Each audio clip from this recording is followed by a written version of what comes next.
So hello guys, মোৰ নাম DipJyoti আপোনালোকে চাই আছে DipJyoti Technical।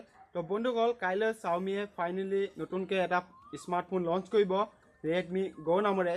তো সেই মোবাইলটো বিষয়ে জানিবৰ কাৰণে ভিডিঅ'টো সম্পূৰ্ণকৈ চাই দিব। বলক আমি ভিডিঅ'টো আৰম্ভ কৰি দিওঁ। চাওক বন্ধুসকল জিঅ' ফোন 3 আহিবৰ বাবে এতিয়াও বহুত দিন আছে, কাৰণ জিঅ' ফোন 3 জুলাই মাহতে আপোনালোকে ভাৰতবৰ্ষত দেখিবলৈ পাব। কিন্তু Xiaomi ইয়াতকৈ প্ৰথমতে লৈ আহিলে আপোনালোকৰ মাজলৈ Redmi Go নামেৰে এটা স্মাৰ্টফোন। বহুত কম পইচাত হ'ব এই স্মাৰ্টফোনটো। বন্ধুসকল Redmi Go স্মাৰ্টফোনটো প্ৰথমতে ইণ্ডোনেছিয়া লঞ্চ কৰিছে। তো অৰ্থাৎ অহা কালিলৈ আমাৰ ইয়াত ভাৰতবৰ্ষত আপোনালোকে এই মোবাইলটো দেখিবলৈ পাব। মোবাইলটোত কি আছে তাৰ বিষয়ে অকণমান জানি লওঁ বলক।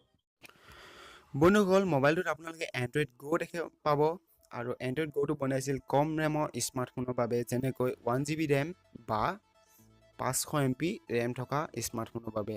মোবাইলটো ডিছপ্লেৰ কথা ক'বলৈ গ'লে মোবাইলটোত আপোনালোকে 5 ইঞ্চি HD ডিছপ্লে দেখাবলৈ পাব, অৰ্থাৎ আপুনি যদি সৰু স্মাৰ্টফোন চলাই ভাল পায় ল'ব পাৰে। মোবাইলটো কেমেৰাৰ কথা ক'বলৈ গ'লে আপোনালোকে 5 মেগাপিক্সেল ফ্ৰণ্ট কেমেৰা দেখাবলৈ পাব আৰু 8 মেগাপিক্সেল ৰিয়েল কেমেৰা দেখাবলৈ পাব। মোবাইলটো বেটাৰীৰ কথা ক'বলৈ গ'লে মোবাইলটো 3000 বেটাৰী আছে, লং লাইফ বেটাৰী 10 দিনৰ বাবে আছে, আৰু মোবাইলটো ডুৱেল চিম কাৰ্ড ছাপোৰ্ট কৰে। আৰু মোবাইলটো প্ৰচেছৰ বিষয়ে ক'বলৈ গ'লে মোবাইলটোত স্নেপড্ৰেগন 425 প্ৰচেছৰ আছে। মোবাইলটো মেমৰিৰ কথা ক'বলৈ গ'লে দুটা ভাগত আছে, এটা 1GB ৰেম 8GB ষ্ট'ৰেজ পাব, আৰু এটা 1GB ৰেম 16GB ষ্ট'ৰেজ পাব। আপোনালোকে 128GB লৈকে ষ্ট'ৰেজ দেখা পাবলৈ পাব। মোবাইলটো আপোনালোকে দুটা কালাৰত পাব, এটা ব্লেক কালাৰ হ'ল আৰু এটা ব্লু কালাৰত দেখা পাবলৈ পাব। মোবাইলটোৰ বিষয়ে ইমানেই আছিলে। এইটো হ'ল প্ৰথমবাৰৰ বাবে Xiaomi কম দামৰ মোবাইল। বন্ধুসকল আপোনালোকে এই মোবাইলটো 3500 অৰ্থাৎ 3500 টকাত আপোনালোকে এই মোবাইলটো বাই কৰিবৰ কাৰণে পাৰিব। মোবাইলটো ভালে আছে মোৰ কাৰণে, কাৰণ মোবাইলটো মই চালোঁ তাৰ বিষয়ে।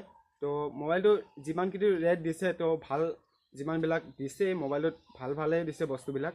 তো চালোঁ, আপোনালোকক জনাব আপোনালোকে কেনেকুৱা পাইছে মোবাইলটো। তো আপোনালোকে মোবাইলটো লয় নে নলয় জনাব কমেণ্ট কৰি পেলাই।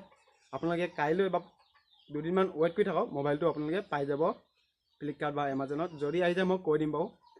বাকীখিনি ইমানেই আছিলে ভিডিঅ'টো। বন্ধুসকল আপোনালোকৰ ভিডিঅ'টো কেনেকুৱা লাগিল জনাব কমেণ্ট কৰি পেলাই। যদি কিবা সুধিবলগীয়া থাকিল তলত কমেণ্ট বক্সত সুধি দিব। যদি ভিডিঅ'টো লাইক কৰে লাইক কৰি দিব, আৰু লগতে চেনেলটো ছাবস্ক্ৰাইব কৰি ঘণ্টা বেলটো প্ৰেছ কৰি দিব নাপাহৰিব। মই যেতিয়াই ভিডিঅ' আপলোড দিওঁ তেতিয়াই সকলোতকৈ আগতে ন'টিফিকেশ্যন পাবলৈ। বাই বাই, পুনৰ লগ পাম এটা নতুন ভিডিঅ'ৰ সৈতে।